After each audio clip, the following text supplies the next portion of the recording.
Hello, hello, hello. How are you? Happy Friendship Fridays. I'm here, your favorite bestie, Giovanni G, to give you something else to learn, just in case you're in this situation of being an instant caregiver, right? And so this week is about home assessments and what you need to do before you bring your loved one home. Okay. And so last episode number one, uh in the Need to Know series. It was about assisted living and nursing homes on September 27th. Please make sure you go check that out. It broke down all the costs of putting your loved one in an assisted living space, right? And how much it costs and all the out of pocket things you had to take care of.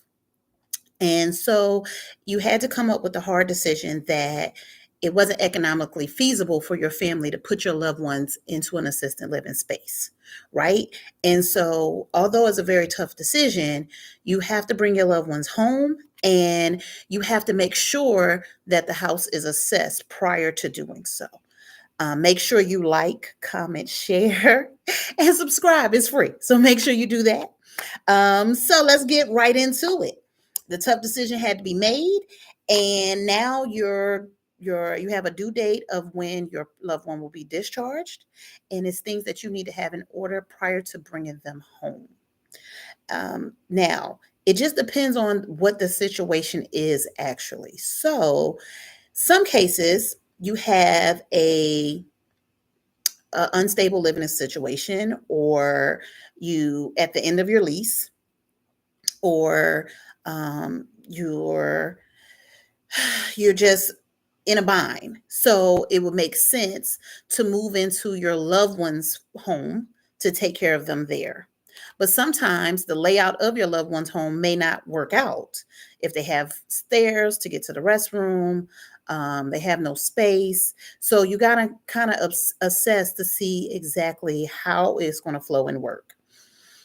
Okay, so if you have a new lease or an existing mortgage, then you have to do different steps than if you're not stable with your housing situation.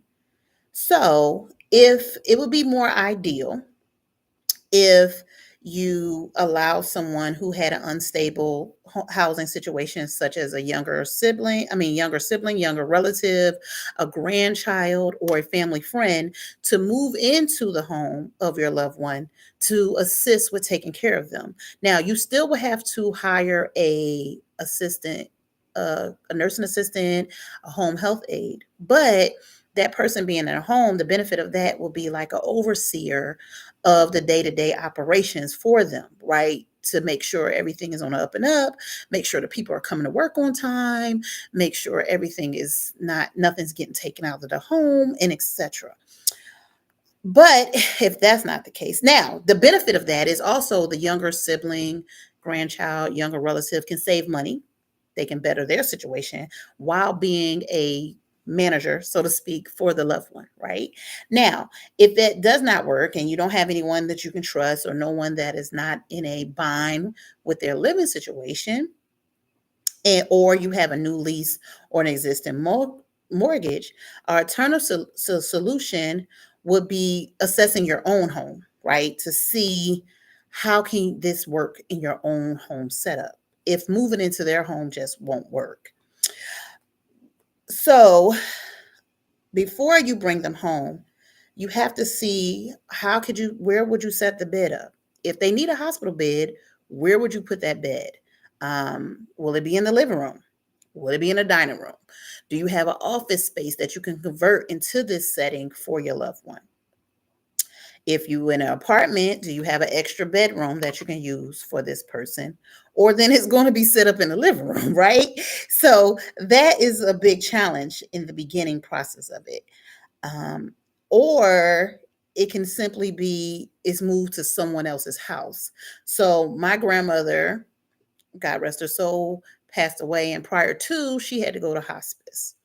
And the decision was made for her to do hospice at home. But the home layout that she had, it was 5 steps to get to the bathroom area. And so my aunt, her youngest sister, opened up her home for her to do hospice there because everything was on one level. The bathroom was on one level, everything was there. And my mother at the time went there to take care of my grandmother through the hospice process. So most people know that hospice normally means the end, right? And some people go in and out of hospice, but it's normally meaning the end. And so for my aunt, although that was her youngest sister, to open up her home for that process to happen was very gracious. And I will always honor her for that. That was just nice. So you have to have someone in your family that's willing to pull together and help out in these type of situations. So her particular house didn't work, and of course, that house had to be sold to pay for her care. Okay.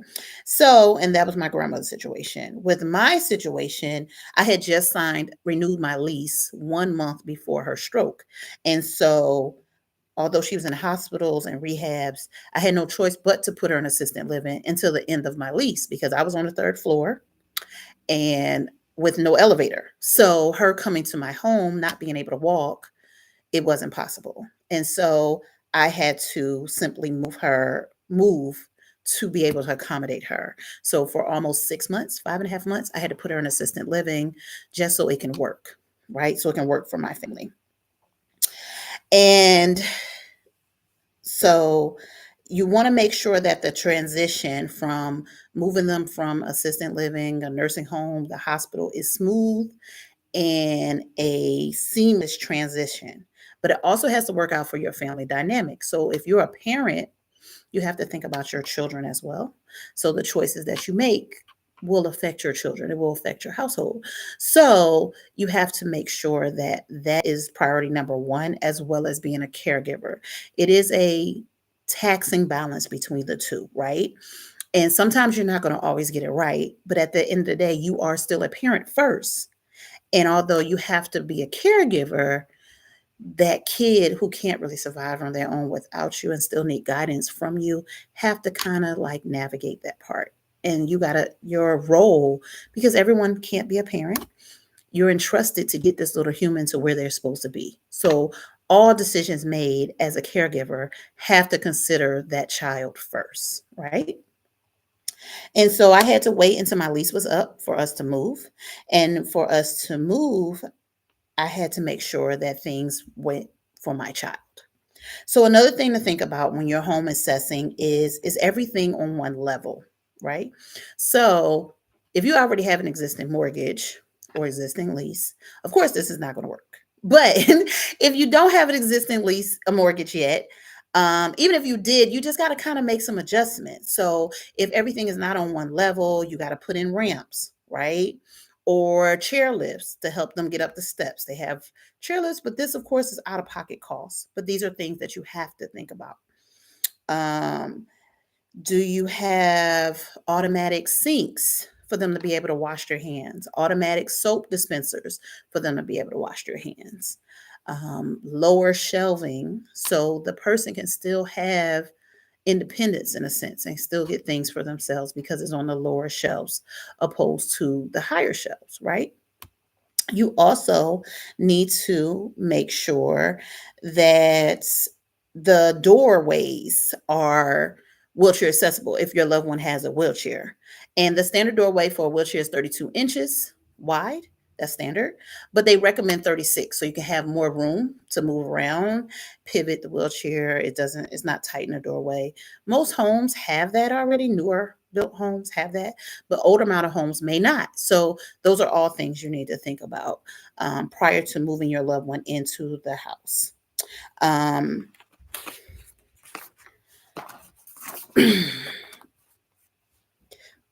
you also have to make sure that you have adequate space. So you have to have space for their clothes, their things that they had in their own home or their assisted living, furniture, new types of furniture. Um, if they needed a Hoya lift to help lift them in and out the bed because they cannot assist you with transfers, you need to have space for that because it's a big piece of equipment that helps lift the person in and out of the bed. It looks like a U shape, but and it has like a basket connect to it, but you got to be able to have that, right?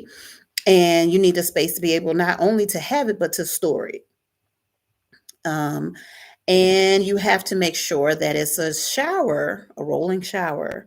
If you can't have a rolling shower, you must have shower chairs. And they have different types of shower chairs because our shower was a tight setup in my new place.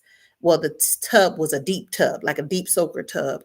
I had to get the sliding chair to be able to slide her across and then put her feet inside of the tub, opposed to because you can't swing into the tub like you normally because it's a deep soaker tub. So you got to kind of adapt to the needs of your loved one as a caregiver to make sure that you'll be able to adequately care for them, right? I had to have the hose to the shower changed. So then that way I can easily give her a bath. So I had to get a detachable shower. Of course, I had to purchase it because it's a lease. So I had to purchase it from Home Depot. So then that way I can be able to shower her. And they put it on for me. I told them the situation when I was moving in. So everyone was mainly helpful. Of course, if you're transparent and you're open, most people will be helpful to you. Okay.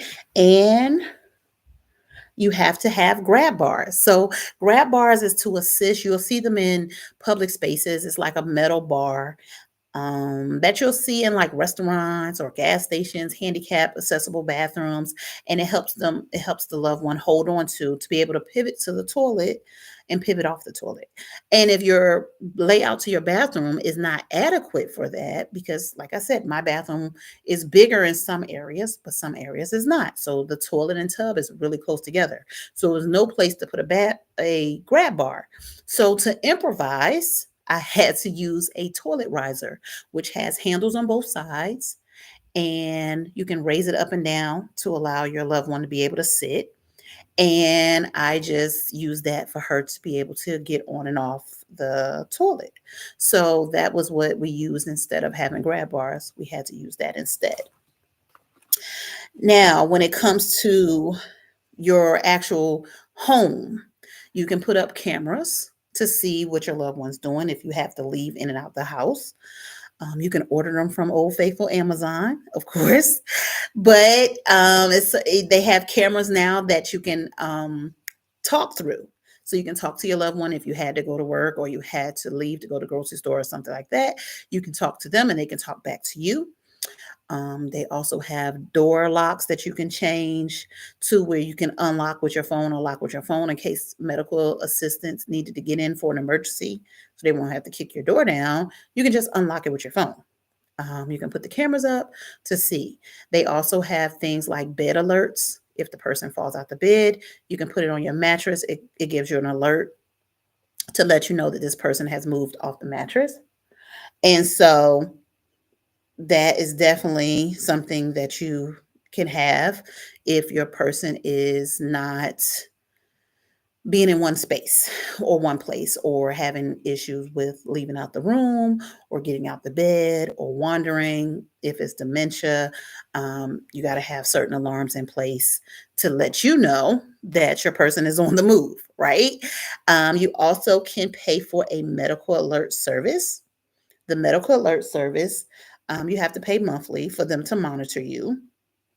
And that it's like the help I fall and I can't get up, the little medical alert button that goes around their neck, or they have one for the wrists. And you would definitely use that. But of course, you're paying a fee. You're paying a fee every month to monitor your loved one. So that's another out of pocket cost, but that's something that you may need when it comes to that. You should definitely have that in place. If you have to leave, if your loved one is a fall risk, they trip, they have a fall hazard, you would want that medical alert system to help to make sure that someone can come in an event of an emergency. If they fall, they break their hip, they hit their head, whatever the case may be. Um, What else do you need here? You also will need a mini fridge, right? You may not need this, but this is an added perk because your loved one may still want independence. If you're not going to get a mini fridge like the ones that you would get in a dorm, college, or anything like that, you can always just have the lower shelves of your refrigerator. If your kitchen has enough space for a wheelchair to get through, back and through from it, you can always just use the lower end to be able to do so. But if you have a mini fridge for their room, so then that way they can reach it and they can get water or juice or whatever, that will be great. That would be something that you know that they can actually reach. But of course, you will have to open things up for them because their strength to open may not be how it was before, whatever the health crisis was. So that still is a little tricky in a sense because you don't want all these open beverages in the refrigerator because then spills can happen, etc. But you got to have something in place. So I personally, we use the lower shelves in the door. We actually use the door for her, so then that way she can reach things. But I still monitor it um, just in case she's getting something that her dietary needs. She does not meet her dietary needs. Okay, and you can use the lower shelves for snacks for them, but make sure it's healthy snacks or snacks that they are allowed to have within their diet restrictions instead of because they may eat too much. And of course, don't put down too much because you don't want them to overeat those snacks because it's readily available to them.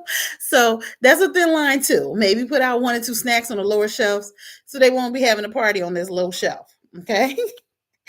And making changes to the dishware, so using plastic or non-breakable items, just so you don't have the risk of your loved one getting cut or getting injured by those items, right? So just switching those things out. And if you eliminate a variable, you're lowering the risk of something happening. And so that is always a plus to do, to make sure that you do that. Just changing a few things. And granted, you might not want to like change things in your life. I know with me, the camera thing is a big thing because it's like, why should I have to live in prison? Because you don't want to do what you're supposed to do. But it comes to a place that you got to kind of have, it's just like a battle sometimes that you got to kind of choose your battles in a sense. And if it's going to grant safety, then you just got to just kind of do it, right? And so no, the camera thing is not something that I'm all on board with, but I need to be able to know what's going on if I have to step out the house to go to the grocery store or I have to step out to go pick up my kid or whatever I need to do. I need to be able to say, oh, okay, she's right there in the living room. Oh, she done went to the bathroom. Oh, okay, boom, boom. So yeah, that's just it's a battle between both of them sometimes, deciding on things that you need for the home just in case. Um, you have to make sure that you have storage space for walkers and your depends and all the things that you may need for her healthcare needs or their healthcare needs. We use our linen closet. We have a dedicated shelf for all her supplies, all her healthcare supplies. So the alcohol wipes and the lancet pens and I have it all right there so I can see it and I put it in containers so I can see when I need a refill, right? Because you don't want to run out. You don't want to not be able to see that you had an issue like, oh my gosh, I ran out of such and such. So it's just about being organized and making sure that you can physically see where everything is and have order so it can be a little smoother. Um, Putting her items, you have to have some type of drawer system for clothing so then they can at least reach their clothes themselves and if they can still dress themselves, you need them to be able to reach it, right? And so utilizing the lower drawers or not putting that much in so they can open and close the drawers to get to them.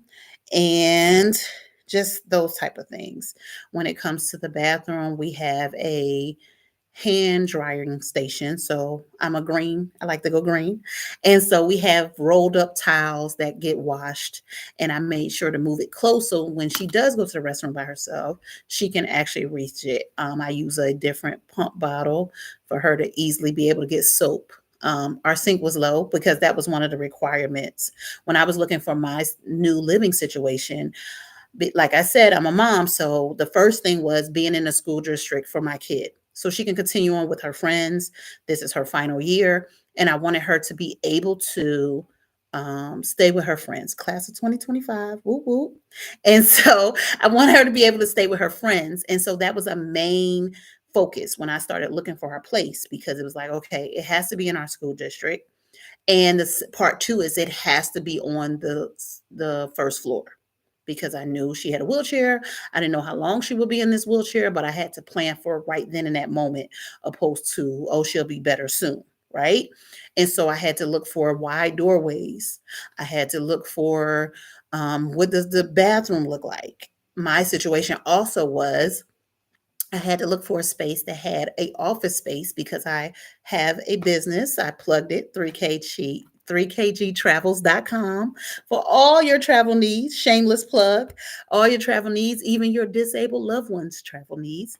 I needed a space for my business because now that I had a wheelchair in my everyday space, I couldn't operate in my living room like I was before. So I had to make sure that I had a space for all my gifts that I give my people, the passport covers and stuff like that, all my bulk bags, string bags, t-shirts, and different things that I give my people when they book with me.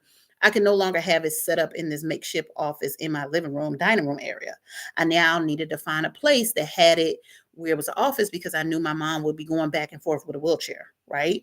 And so that was something else I had to look for. So not only the school district, not only wide doors, a wide layout bathroom so she can get in and out of the bathroom, but an office space for my business.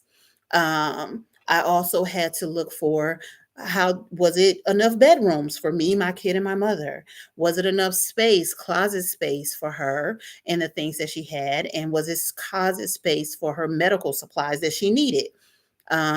Different things like that.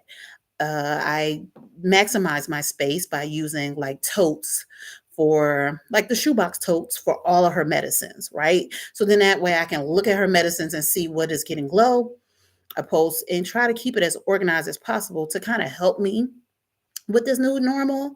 So that within itself was a challenge, right? Because I was living in chaos before. It was my controlled chaos at work, but now everything has to be streamlined so you can see when things get low, the depends get low, the wipes get low, um, different things. You have to physically see them. So finding placement and making sure your space is big enough for that. Now, granted, if your existing mortgage or your lease is already going and they're moving into your space, it's going to be a little different. Now you might have to purge some of your things or give some of your things away to Goodwill or put some things in storage to create that space for your loved one. So it's going to look different. Everyone's situation is going to look different, but you just have to kind of adapt and be flexible to make it work for the dynamic of your family. And maybe they can't move into your home, but someone in your family is going to have to take this person in, or maybe it might be a family friend. It just depends on what your situation is. And you still have to assess their home. Is everything on one level? If it's not, okay, we're going to do a bedside commode. Okay, who's going to empty out the commode? How is that going to work? So that part of it is still something you have to assess, because even if their home is not an option, if your home is not an option, you have to find an option, or you will be paying out of pocket the assisted living costs. Like I said, episode 1 of the second series, Need to Know series, was assisted living and nursing homes. And the average nursing home is $4,500. So unless everyone's going to pull the money together to take care of this loved one, sometimes the tough decision to bring the loved one home has to be the solution. And the cost of a home health aide is way cheaper than the $4,500 a month. Now, it's not to say that it's not an outside cost. Yes, because they're normally getting like $20 an hour. But that's it's just balancing the scales of what is the most affordable option for your family in a dynamic, because you don't want to put a financial strain, especially if you're a parent, and take away from your own children to do this, right? So it's a fine thin line balance between the two, and just making it work. I know my cousin, she was a caregiver of her in-laws, and they used the office space, that they had an office, and they used it for them, and it worked. Not to say it wasn't difficult, but it did work out. They did have a bathroom on the first floor, but it was like a half bath. So I'm imagining they just did bird baths or bedside bathing, which is challenging because every now and then your loved one wants to get in some water. So that whole piece of it, just making sure, and that's why I said make sure you prepare now. Even if you're in the process of purchasing your home, think about those things. If your parents are getting older, you and your spouse, or if you're single, think about those things before you even purchase your home. Where would my loved ones sit if they got sick? Okay, I need to look for an in-law suite, or is it space for me to build, or is it a tiny home on the property? Just different things like that. So when it comes to a crisis, it's not like, oh my gosh, what am I going to do? You already have something in place, set up, ready to go, to kind of like prepare you, or you're is not like you're firing off in a crisis or making these decisions in crisis mode, right? So if you haven't purchased your home yet, or you haven't moved yet, have those thoughts in the back of your mind, just in case my loved one gets sick, my favorite aunt, my favorite uncle, my grandparents, my mom, my dad, one of my siblings. Where would they sleep? Where will they be? How will this work? So just having that part of it and planning that part out, just so you can make it easier on yourself. If it's already a plan in motion, then that's is even better. But if your house already exists, like I said, just carving out that space way before a crisis happens, just so you can be okay. If you have to use their loved ones, it's still solutions. You're just going to get a ramp, or you're going to get the chair. It's like a riser, a chair lift, and it takes you from downstairs upstairs. The loved one who's unable to walk that well sits in a chair, and it's you hit a button and it goes up the steps. Yes, that's out of pocket cost, but at least they didn't have to give up their home. And a lot of the homes up north, that's how they're set up. The bathrooms are upstairs. So if you and your loved one is up north, that's a different type of situation. And you have to make sure that it works that way, and you have to adapt. My father at one point in his life was paralyzed, and the hospital bed was in our dining room. All the dining room furniture had to be moved, and it was set up. So as soon as you walked in the house, my dad's hospital bed was right there. We didn't do a chairlift because we were from Philadelphia, so the steps are really tight and narrow. So he always had to get bedside wash ups and bedside bathrooms. So that was challenging, but that's the way it had to work, unfortunately. So just making sure you adapt, be adjustable, and try to make it work for your family the best way you can. Especially if you've thrown in it like me. Baptismal by fire has been the best teacher. So I thank you today for giving me 30 minutes of your time, 30 minutes or less. I hope I see you next week, where we are going to talk about prepping, emergency management prepping. So all these crazy storms are happening, and tornadoes, hurricanes, earthquakes, the snowstorms up north are about to hit, and just preparing as a caregiver for your loved one in the event these emergencies have to happen, a fire, and etc. So next week at 9 o'clock Eastern Standard Time, I'll be on here teaching you about that, how to get ready and prepare for that. So thank you so much for giving me your time tonight. Make sure you like, share, comment, and subscribe. It is free, guys. So I am thankful that you have given me your time. I'm thankful that you are tuning in, and I will see you guys next week. Your favorite bestie is signing out, and I will hope you have a wonderful weekend, and all those that has been affected by these last hurricanes. My heart and prayers go out to you, and thank you again. Good night, guys.